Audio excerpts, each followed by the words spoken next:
91.1. Hacemos la radio que a ti te gusta.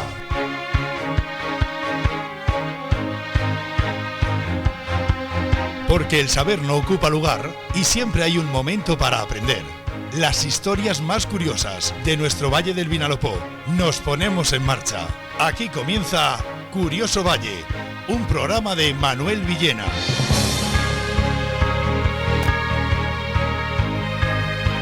Pues muy buenas tardes, Juanma, ¿cómo estás? Pues muy buenas tardes, aquí estamos. Hoy te he dicho, da tú las buenas tardes porque siempre soy yo el que va abriendo boca. No, ya tienes que ir soltándote. Me gusta.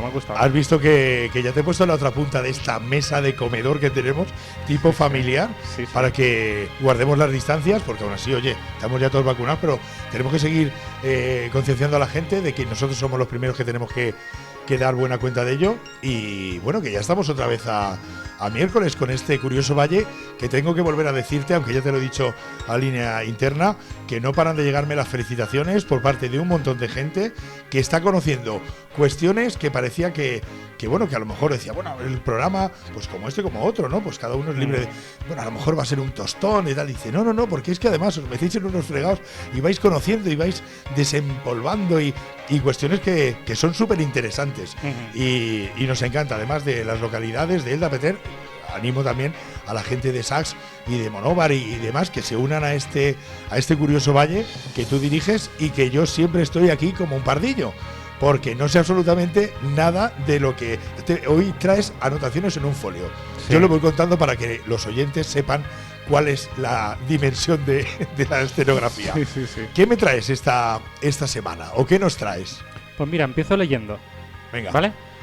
Sábado a 23 de julio de 1713 bauticé, según rito de la Santa Madre Iglesia, a Juan, hijo de don Juan Miralles, capitán de las reales tropas de su majestad y de doña Gracia de Traillón, residentes en esta villa y naturales de la villa de Monain del obispado del reino de Navarra la Baja. Abuelos paternos don Santiago Miralles y doña Juana Tine, maternos don Jacobo de Traillón y doña Juana de Susbieles, padrinos don Bartolomé Avellán y doña Beatriz Chico, y nació dicho día a las 6.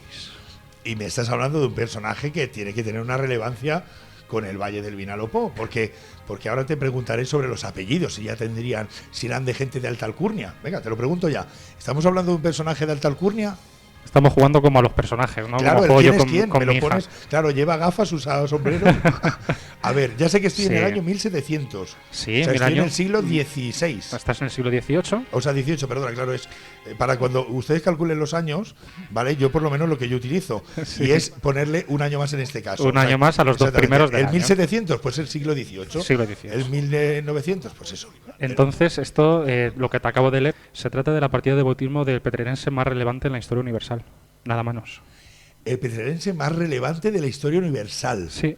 Me estás diciendo en la persona, y para muchos de los que nos estén oyendo, incluso para mí, que soy uno más, ufano en esto, un gran desconocido, seguro. Una de las curiosidades es que es un gran desconocido aquí en Petrer. Vaya, o sea, tan importante, ¿y se le conoce fuera? Sí, ¿Fue relevante en su época? Sí, pero lo hablaremos después, tampoco se le conoce tanto. Vale, pues vamos a ver qué hazañas hizo esta persona. De este hombre diremos, para empezar, que nació en Petrer por motivos circunstanciales, ¿vale? Sus padres no eran de aquí, como hemos dicho en el acta en la partida de bautismo. Su padre, capitán militar, natural del sur de Francia, se desplazó junto con su esposa a estas tierras y lo hizo pues para colaborar con la causa borbónica de la Guerra de Sucesión. ¿Por qué Petrer? Pues es algo que podemos dejar para el final. Vale, perfecto. ¿Vale? Porque eso es algo que descubrimos hace poco. Estuve indagando y hay una hipótesis que dejé en la revista Festa del año 2019 y lo podemos ver después. Pero mira, vas a entender por qué este es el petrerense más relevante de la historia. Nuestro protagonista, este niño que nació en Petrer, pero que pasó la mayor parte de su vida en Cuba, fue íntimo amigo de George Washington. ¿Qué me dices? Sí, participó en la Guerra de la Independencia de los Estados Unidos, pero con tan buenos resultados que muchas de las grandes victorias del ejército continental, incluyendo el brillante triunfo de Georgetown, que dio la independencia al país, no hubiera sido posible sin su gran colaboración.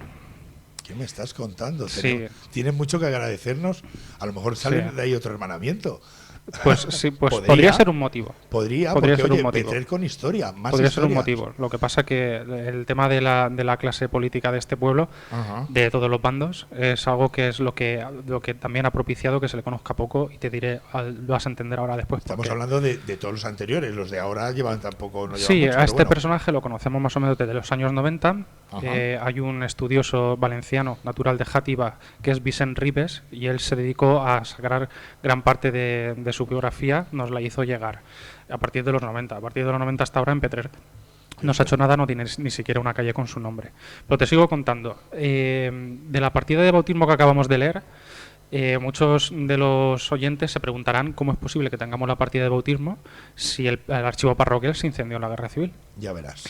Pues resulta que el hijo de nuestro protagonista, que ya fue cubano de nacimiento, Juan Francisco de Miralles, para el expediente de su propio nombramiento como caballero de la Real y Distinguida Orden Española de Carlos III, tuvo que demostrar sus raíces, unas raíces que estaban llenas de buenas acciones en beneficio de España y de la corona. Y por eso, para demostrar esas raíces, tuvo que venir hasta Petrer desde Cuba para buscar la partida de bautismo de su padre. Qué bueno. Y entonces, en esos registros, gracias a esos registros, tenemos ese texto que yo te he leído al principio. Bueno, también se suele sacar la partida de bautismo cuando uno se va a casar. A lo mejor si hubiésemos conocido, bueno, ahora ya conocemos, pero fuésemos, si existen todavía esos archivos de donde se casó esta persona, pues seguramente en esos legajos estaría también esa partida de nacimiento, pero gracias a eso sabemos que es de aquí. Sabemos que es de aquí, si no, igual si no, pues hubiese quizás perdido. Ni lo sabríamos, porque te voy a explicar porque este hombre, nuestro protagonista, llevó una vida muy de mucho trajín.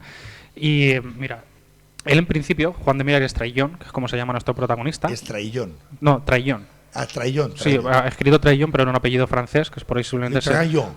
Trollón. Traillón.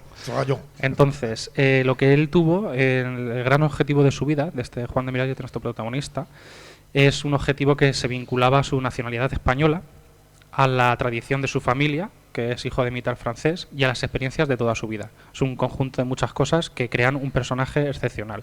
La lucha contra los ingleses lo tuvo como algo capital para él. Durante toda su vida vio a los ingleses como el enemigo eterno, que siempre ha sido el enemigo por excelencia de los españoles y de los franceses.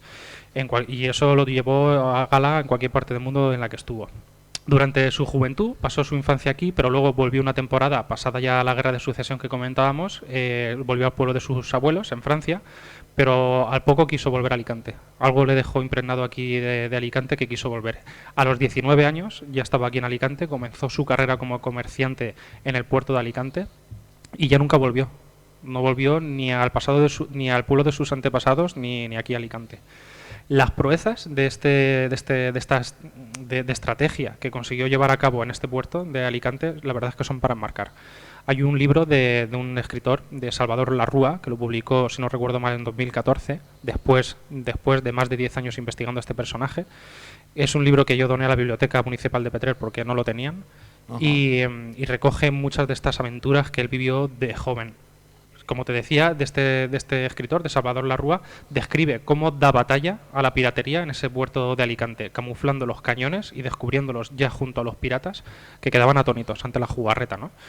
Y, o sea, los dejaba que se acercara, una ratonera. Sí, sí. Los dejaba, claro, el puerto disimulando. Claro, el puerto de Alicante ahora es que, claro, nosotros vamos al puerto de Alicante, a la Esplanada, y paseamos, visitamos aquello, pero a nada que uno tenga un poquito de conocimiento de aquello, el mar era más bajo, todo lo que es el puerto estaba un poquito más metido al interior, es como que se le han ido ganando todo lo que es la avenida y demás, y claro, y de hecho es que están ahí los cañonazos en la misma en la fachada, en la iglesia de la iglesia de la basílica, están ahí los cañonazos detrás del ayuntamiento, o sea que había edificios que no estaban y a cañonazo limpio, y me estás diciendo que les plantaba cara tapándolos con trapos o con lo que sea, y una vez que los tenía ahí, zasca, que claro, que se acercaban, el barco no lo podían meter dentro, pero una vez que empezaban ya a abordar, ¿no?, a bajar del barco, pues ahí se los cargaban. Sí, una estrategia, y en este libro que lo recomiendo es Salvador Larrúa. ¿Cómo se llama el libro? El libro se llama Juan de Miralles, biografía de un padre fundador de los Estados Unidos. Pues ese libro, ya saben ustedes que lo tienen en la biblioteca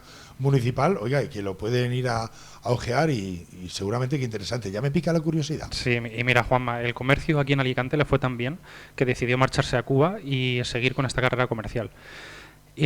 Para seguir prosperando. Allí, cuando marcha a Cuba, es cuando empieza realmente su vida, esta vida de película, que realmente es de película, de novela y de lo que hiciera falta, porque es una vida para marcar de este petrense excepcional. Volvemos a lo de siempre. Esto lo pillan la Metro Goldwyn Mayer o un director de esto y te hace un pedazo de serie, pues bueno, incluso aquí ahora que se están haciendo tantas películas, a la triste, lo otro.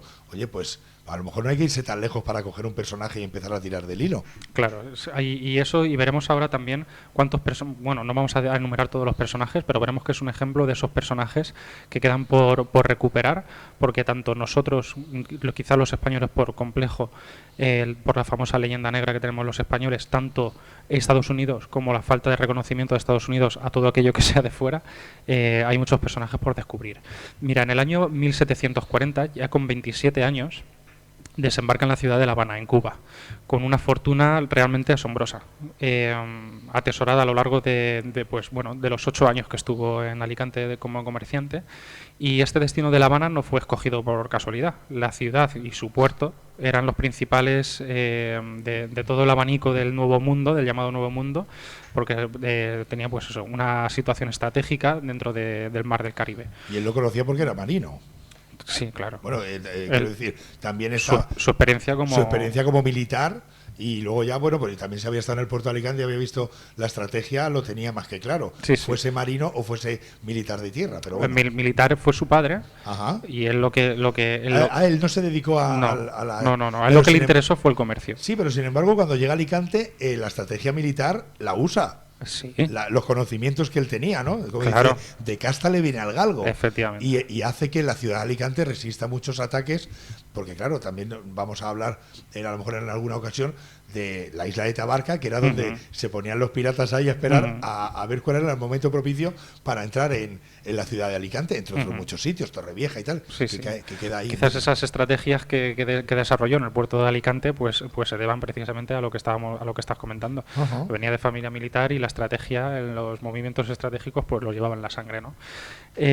Como te decía, cuando llega hasta Mar del Caribe comenzó a trabajar con mercaderes ingleses, y en el 22 de agosto de 1744, ya con 31 años, se casa con una mujer que se llamaba María Josefa Eligio de la Puente y González Cabello.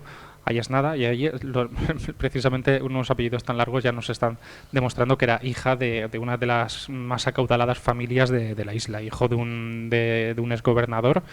Y bueno, de este enlace matrimonial, que para la dote, como estoy hoy. No te preocupes, estamos todos igual. Para la dote de este enlace matrimonial aportó una cantidad monetaria bastante desorbitada, que demuestra esa fortuna que ya venía acumulando desde Alicante. Pone una cantidad que en este libro de Salvador Larrúa aparece, que incluso está bastante por encima de la que puso su suegro, el exgobernador, el padre de esta muchacha. Muy por encima de esa cantidad. Oye, me he quedado con una información. Has dado lo primero, como que los ingleses eran sus más aférrimos, enemigos, sí. Pero sin embargo luego, cuando llega a Cuba, empieza a hacer comercio con ellos. Porque es lo que estamos hablando, era un tipo inteligente, era un tipo estratega y un buscavidas, como se suele decir ahora, y en esa condición terminó triunfando, y verás cómo la historia va a ir progresando poco a poco. Venga. Durante esa época hizo grandes negocios a través de las rutas marítimas con barcos fletados por él mismo entre la ciudad de La Habana y Filadelfia. Dado su carácter jovial, abierto, no debemos de olvidar de que conocía 3 lenguas, conocía el español, el inglés y el francés, y eso le abrió muchas puertas, el conocedor de esas 3 lenguas. Son 3 lenguas que dominaba a la perfección. Se hizo rápidamente conocedor de los ambientes aristocráticos de Filadelfia. Empezó a juntarse con las clases más altas. Tanto que en una de las grandes cenas que celebraba en su villa, en su casa, acudió una de esas veces el general George Washington. También acudió el marqués francés Lafayette, y así como varios congresistas estadounidenses y embajadores franceses.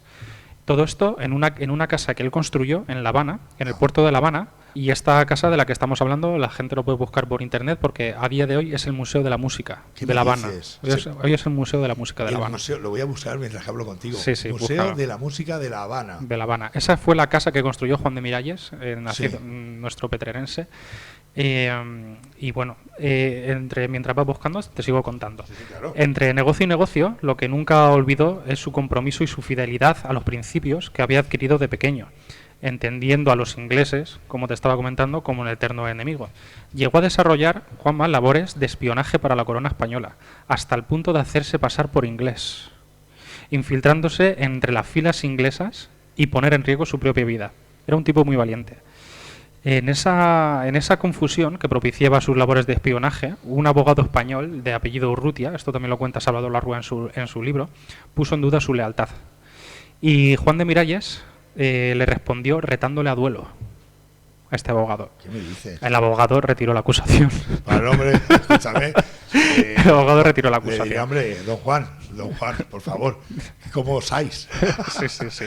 Oye, me estoy quedando alucinado porque nos vas a ir contando más cosas, pero claro, es que me he dado cuenta que hasta periódicos de renombre como el ABC dice eso, el gran olvidado. El gran olvidado. El petrerense gran olvidado. El gran olvidado. Me parece simplemente maravilloso. Le voy a dar ahora mismo imágenes porque tengo ganas de ver esa y tú vas a ser el primero en verme la cara de sorprendido.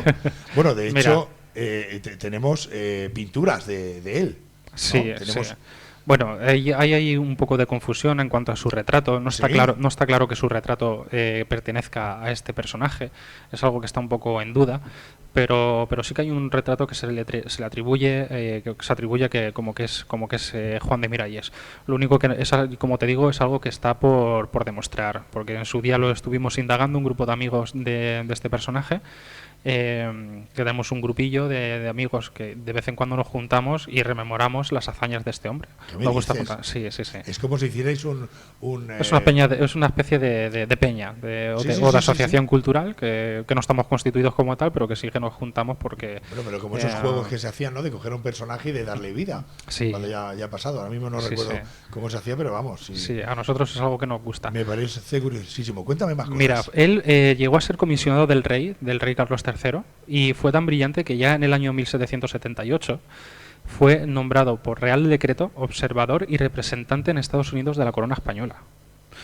Este hombre, Juanma, es una muestra más de lo que te estaba diciendo hace un momento, de lo importante que fue la ayuda española en la efectividad de la independencia de los Estados Unidos. Sin la ayuda española, la independencia de los Estados Unidos quizás hubiese producido, pero quizás no como se produjo, y no tan pronto como se produjo. Y es que cuando George Washington se quedó sin dinero para pagar a su ejército, en La Habana los grandes comerciantes como Juan de Miralles lograron juntar una cantidad de oro que equivaldría actualmente a 300 millones de dólares para ayudarle. Las tropas por la independencia de George Washington recibieron miles de prendas de vestir.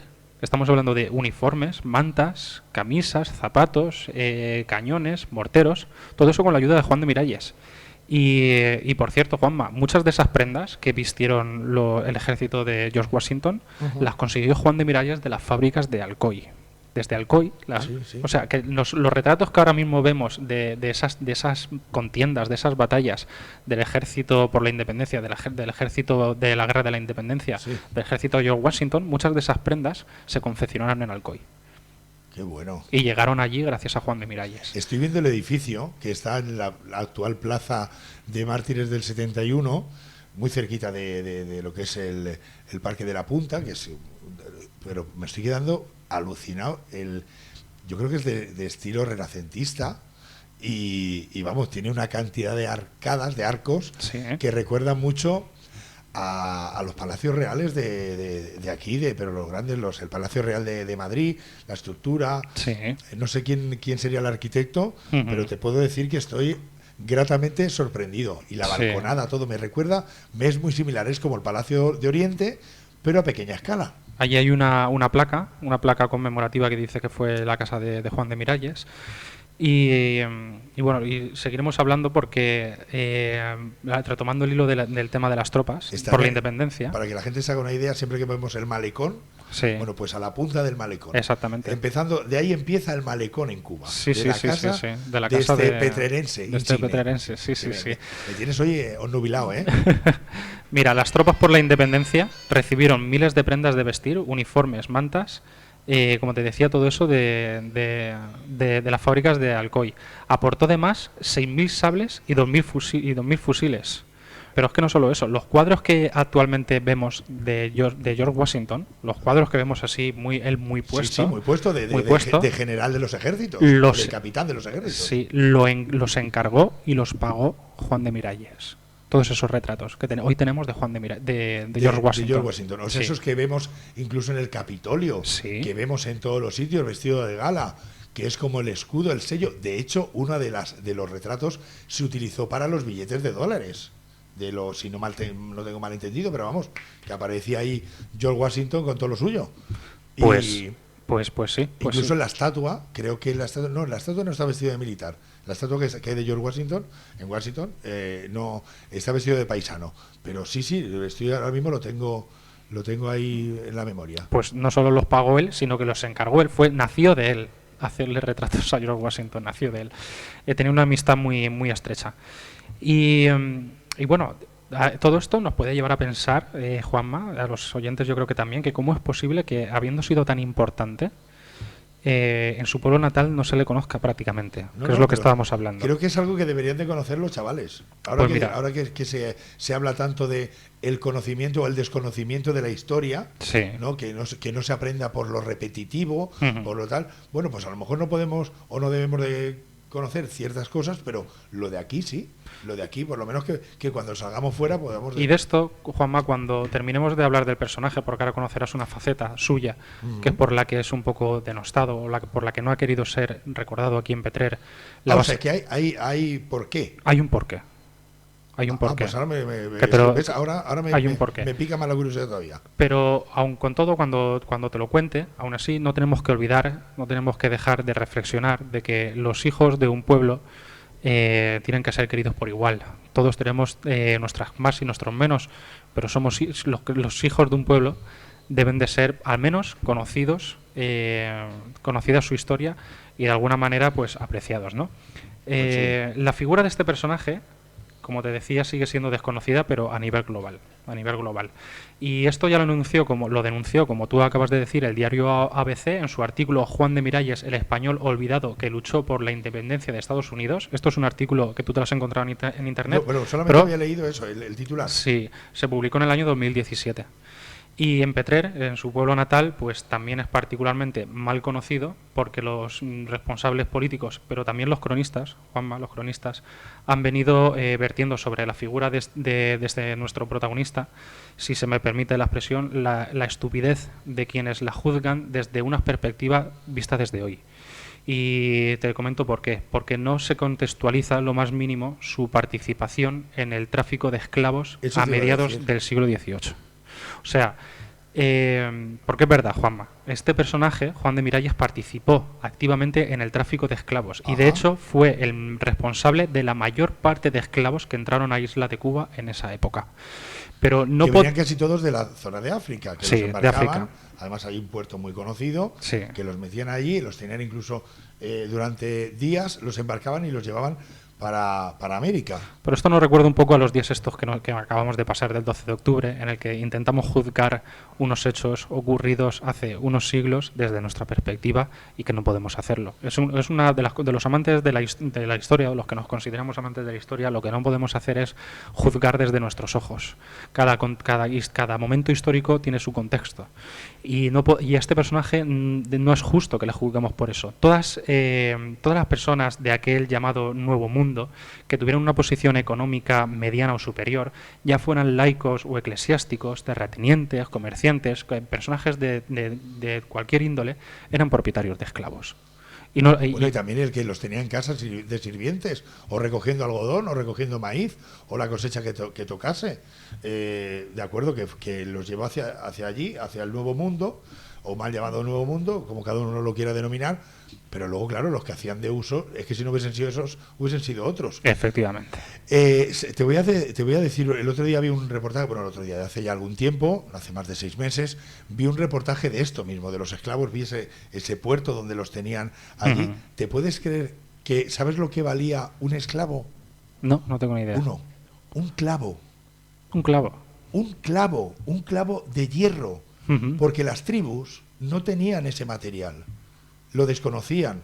Sí que pues les dirían, pues mira, esto se funde. Para ellos era como el oro. ¿Por qué? Porque era capaz de unir fuertemente, si lo fundían, de crear, les enseñarían cualquier cosa porque hay que decir que si había esclavos, era porque gente de las mismas tribus los cogían y se los llevaban. No se vayan ustedes a creer que el indiano o nuestro petrenense iba y se metía en medio de África, en Etiopía o en Gambia o donde fuese, y se los llevaba él, y los recogía, los metía en su barco, se los llevaba. No, eran los mismos de las tribus. Para que ustedes se hagan una idea, y perdona que coja un poco de tiempo, uh-huh. Pasa exactamente lo mismo que está pasando en el año 2021. ¿Quién mete a la gente en las pateras? ¿Lo metemos los de Alicante, los que los recibimos aquí, los de Algeciras? No, los meten los mismos paisanos que les ofrecen y los meten en unas condiciones infrahumanas, que les dan una lata de gasolina, que los dicen, y encima les dan un teléfono móvil, que entonces no lo había, para decirle, cuando os quedéis tirados llamáis, que van a venir a recogeros. Y son sus propios paisanos, o sea que este hombre hizo negocio, seguro, está demostrado, pero que es lo mismo que está pasando ahora mismo, lo mismito, ya. Hizo negocio, pero fue una parte de lo mucho que él consiguió por méritos propios. No, es que ya tenía su fortuna. Estaba en Alicante no traficaba con esta gente. No, ya tenía su fortuna. Vamos a hacer, si te parece, un momento de publicidad. Sí. Volvemos, tomamos aire, uh-huh. y seguimos hablando de este personaje singular. Uh-huh. Y oye, luego que me expliquen a mí por qué los cronistas, como conociendo a Mari Carmen, como conociendo conocí menos de vista a nuestro querido Hipólito Navarro Villaplana, uh-huh. Pero bueno, hay cosas que son evidentes. Nos vamos un momentito a publicidad y volvemos enseguida. Estamos en Curioso Valle, hoy más curioso que nunca, con Manuel Villena, que dirige y presenta este programa. Yo le hago compañía. La calle.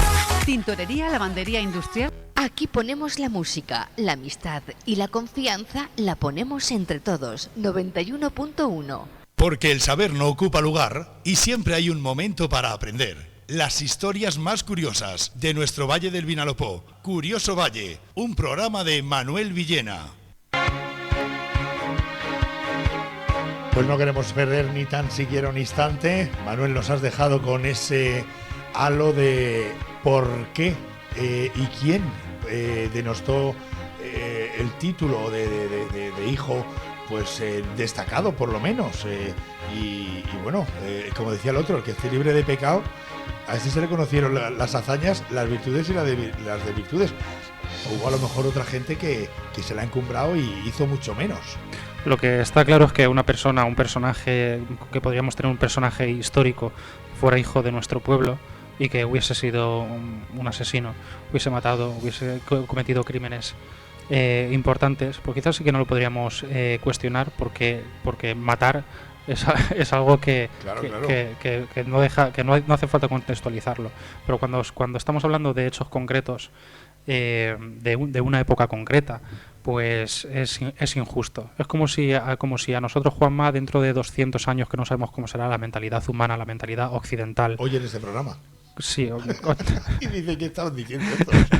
Sí, no hizo nada. Es como si dentro de esos 200 años, cuando no sabemos esa mente humana cómo va a ser, es como si a nosotros nos juzgasen por consumir productos Nestlé o comprar productos Nike que están producidos en Tailandia bajo sometimiento de 200 años, ya está ocurriendo, hasta están cambiando las películas, los cuentos, lo están cambiando todo, porque todo es políticamente incorrecto. Claro, exactamente. Entonces ahora vemos eso, pero oiga, ¿qué era la vida que había antes? También y todavía hay sirvientes a otra escala, y hay sirvientes y hay amos o señores y dueños, llámelo como sea, pero es lo mismo, trabajas por un sueldo y antes sería más, sería menos. El caso es que a este personaje, este hecho de traficante de personas, lo que no podemos, lo que es injusto, insisto, es que se le juzgue por este hecho como si solo hubiera hecho esto en su vida, o como si solo se hubiera dedicado a esto y su fortuna la amasara por esto. Pero es que eso fue un aspecto de su vida. No podemos olvidar todo lo que hizo, todo lo que contribuyó a la corona española, a España y después a Estados Unidos en su independencia. Por lo que estábamos comentando, no hay nombres y apellidos de por qué fuera olvidado. Como te he dicho antes, aquí en P3 empezamos a tener noticias de él en el año 1990. Gracias al investigador valenciano que te estaba comentando antes, a Vicent Ribes. Este hombre indagó muchísimo, llegó a sacar muchos datos de esta persona y llegó aquí a Petrer incluso para hacer una pequeña ponencia de lo que él había descubierto, como diciendo: señores, vengo a contarles una serie de cosas de un paisano suyo. Pues este Vicent Ribes llegó a decir que después de los Borja se trata de uno de los españoles, ojo, con mayor proyección exterior de los últimos 400 años. Llegó a estas conclusiones este hombre. Nada.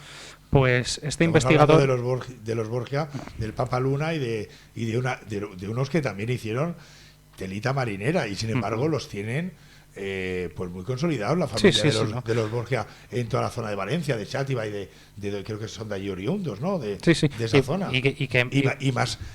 Y más estragos que hicieron siendo papas, siendo religiosos y demás. Oye, y están súper. Y tú llegas allí y lo primero que mira, Palacio de los Borgia, el de los Borgia, el no sé qué de los Borgia, y todo es de los Borgia, vamos, hasta Castellón en Peñícola, el Papa Luna. Sí.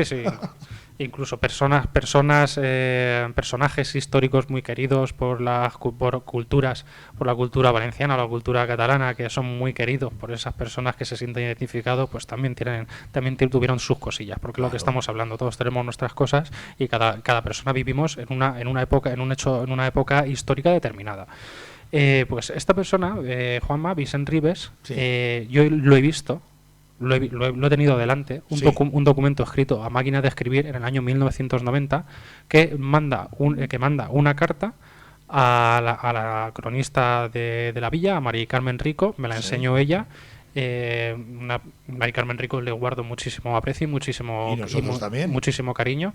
Y en esa carta le dice que por favor atiendan a la importancia de este personaje histórico. Sugiere que incluso es merecedor de alguna calle con su nombre o de algún monumento o algo así. Eso se lo hace llegar. Imagino que Mari Carmen tocaría alguna puerta, lo comunicaría, pero no llegó a ningún lado. Y mira que han pasado de grupos, gobiernos municipales de diferentes colores, han pasado por el Ayuntamiento de Petrer. De todos los colores. De todos los colores. Desde el PSOE, PP, Izquierda Unida, han pasado todos, menos los de Podemos que han llegado más tarde. Pero todos los demás han pasado todos. Unos por complejo y otros por desconocimiento o por convencimiento injusto, como estábamos comentando. Te lo digo de verdad y lo que digo con todo el cariño y sin acritud. Lo mismo ni se pararon a pensar, ni a indagar, ni sí, nada. Sí, ya te digo yo que sí. ¿Ah, sí? Ya te digo yo que sí. Que pues entonces tiene doble delito. Claro, efectivamente. Por eso te estoy diciendo, y no te lo estoy diciendo como un quizás. No. Te lo estoy diciendo como si lo dices tú, es afirmación. Te lo estoy diciendo como lo estoy afirmando. Unos no le han hecho caso por complejo. Por complejo del qué dirán. Con muchas cosas, como muchas otras cosas. Sí, porque ya tenía la etiqueta de negrero este personaje. Sí. Y los otros no lo han hecho por su propio convencimiento de que el único mérito que tuvo fue el de negrero. Y si quieres lo dejamos aquí este tema, porque lo que no quisiera es transmitir que este tema, que a mí no me gusta que ensombrezca el personaje, todo lo que hay detrás de este personaje, ocupe más tiempo del que está ocupando.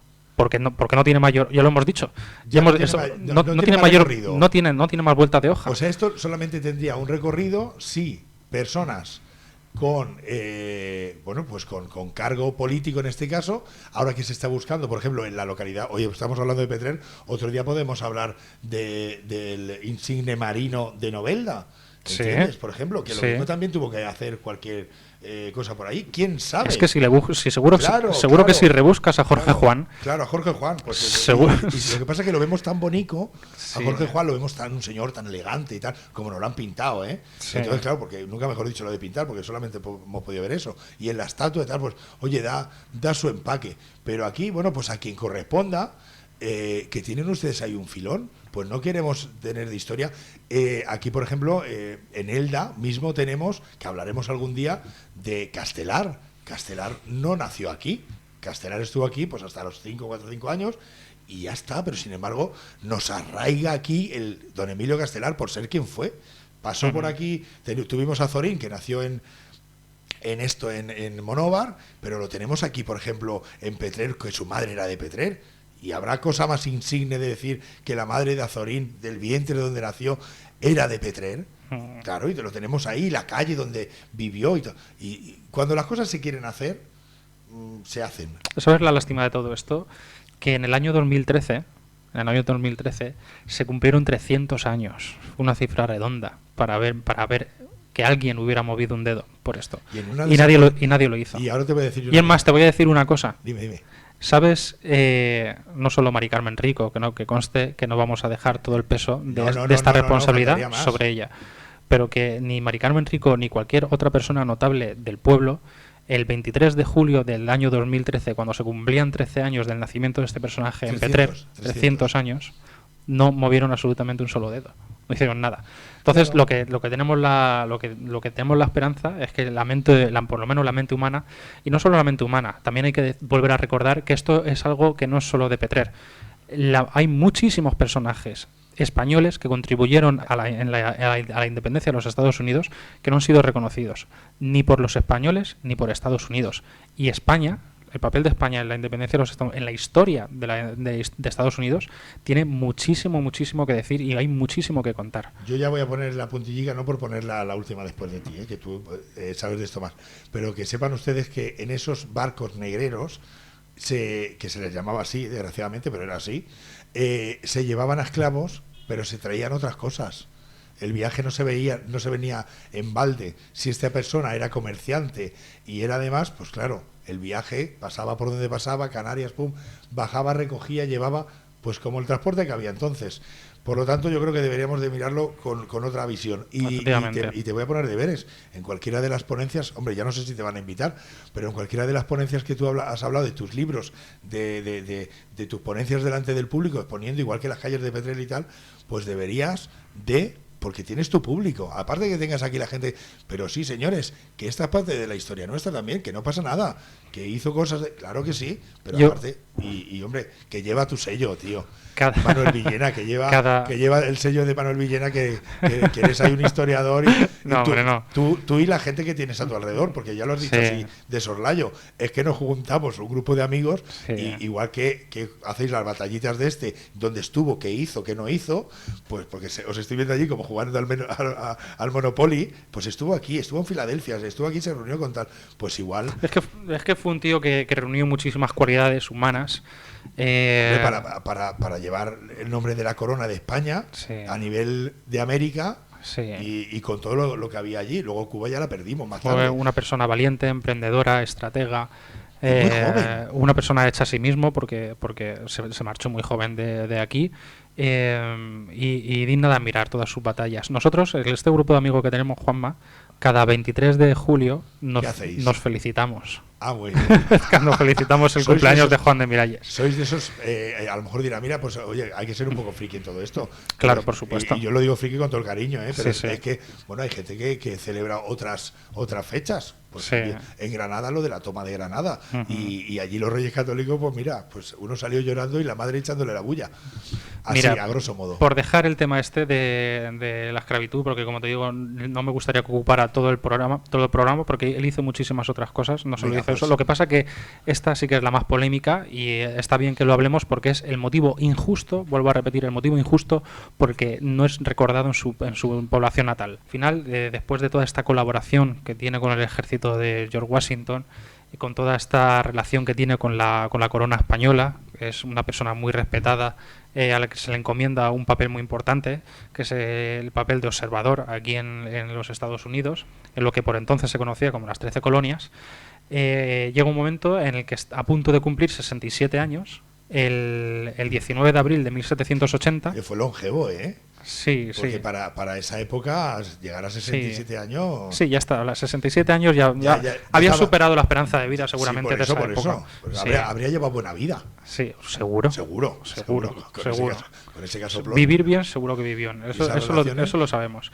En 1780 llegó a Nueva Jersey.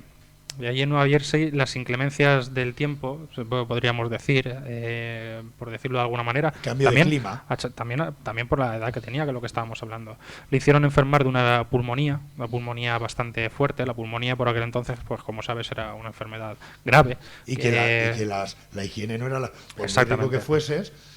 La higiene no era la misma que ahora, entonces te entraban enfermedades por todos los lados. Por una pulmonía de ese tipo, pues en fin, se tenían vómitos con sangre, era una enfermedad muy achacada. Estando allí por esa zona, lo que acordaron entre George Washington y él es que se quedaría en la casa de Ford.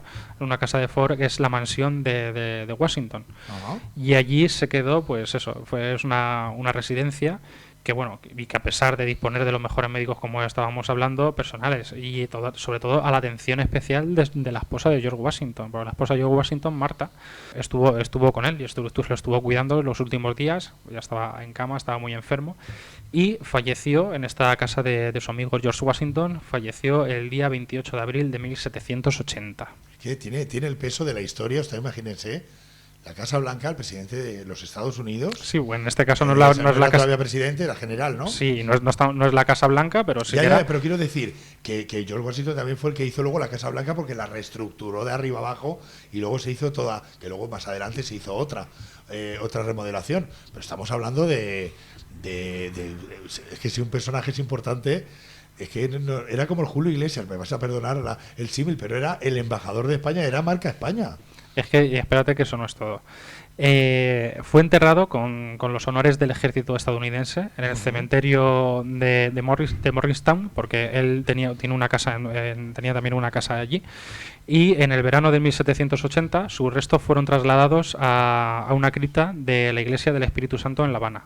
Se supone que sus restos descansan en una iglesia de La Habana. Nos hemos quedado con que tuvo un hijo, un descendiente que gracias a la indagación tenemos esa partida, ¿no? de nacimiento de aquí, de Petrer. ¿Tuvo algún descendiente más?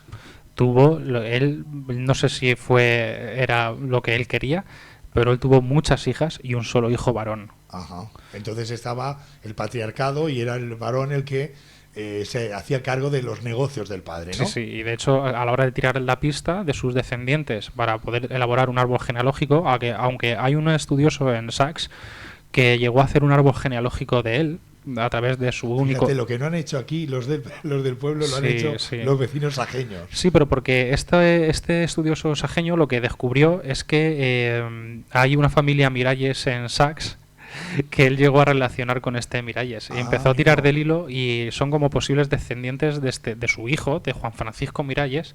De sus descendientes fue tirando del hilo, y es posible que algunos de los descendientes, curiosamente, porque es curioso eso, porque ya me dirás tú, desde Cuba y todo el rollo, que al final vuelvan los descendientes a 5 kilómetros del pueblo en el que nació Juan de Miralles, que fue su antepasado más notable, y puede que algunos de sus descendientes de esta familia Miralles estén en Sachs. Esto es una de las cosas que descubrió, que intentó descubrir un estudioso de Sachs. Yo me he quedado que si de apellido era Miralles y su padre era militar francés, claro, el apellido Miralles proviene de Francia, ¿o? Claro, estamos hablando de la zona sur de Francia, con Navarra, y Miralles es el País Bajo francés, que se le llama. Sí, y este apellido, Miralles, es también común en esta zona de Francia. Miralles no se sabe bien si es francés o es catalán, porque Miralles vendría de miralls, que es catalán, que sería espills, espejos. En realidad miralles significa espejos. ¿De mirarse? Sí, de miralls, porque espejo en catalán es mirall.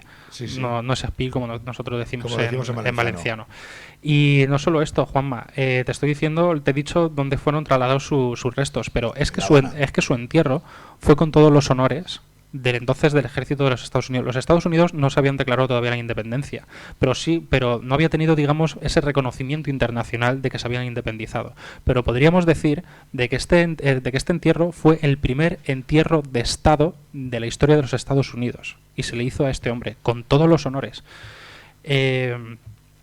Como te decía, que no había pasado la guerra y no era reconocido internacionalmente como país independiente, pero en las crónicas, incluso George Washington dijo, su muerte será lamentada. Textualmente dijo, este personaje era querido y su muerte será profundamente lamentada. Hay una frase de George Washington que dice eso. Hay unos textos que recogen estas fechas de su entierro, cómo se desarrolló ese entierro, de ese funeral de Estado que tuvo, y es impresionante. Me dejas anonadado. Me encanta. Cuando has llegado aquí, digo, ¿de qué vamos a hablar? Dice, espérate un momento que ¿Disponemos de tiempo? 4 minutos, 3 minutos. Venga, 4 minutos. Venga. Te voy a decir la incógnita que te he dejado al principio. Venga. ¿Por qué su padre eligió Petrer y no otro pueblo? Es verdad. Pues mira, sí, eso es algo que estuve... Recordemos, era militar francés y estaba entonces en plena guerras de la guerra de sucesión aquí en España. Vino aquí a luchar por la causa borbónica. Y nunca habíamos podido deducir por qué nació aquí en Petrer. Y tirando un poco del hilo, porque a mí me llamaba bastante la atención, entonces cogí su partida de nacimiento, y en la partida de nacimiento que te he leído al principio, a ver si la tengo por aquí, se lee padrinos don Bartolomé Avellán y doña Beatriz Chico. Entonces yo fui tirando del hilo. Cuando ellos vienen aquí a Petrer, que estamos hablando apenas 100 años después de la expulsión de los moriscos, las casas eran casas de aquella manera, entonces una familia de su categoría tenía que ser acogida por una familia de categoría. Entonces, tirando del hilo, lo que pude descubrir es que estos padrinos de Bartolomé Avellán era hijo de un Avellán que ya tenía casa aquí en Petrer. Que es verdad que tú lo has cogido de los Avellán, que te salen en la plaza de Valls. Que me salen en la plaza de Valls. He visto tu libro. Pues muy bien, te lo has estudiado bien. No me lo he estudiado, pero lo he tenido la oportunidad de ojearlo. Pues los Avellán eran de tradición militar.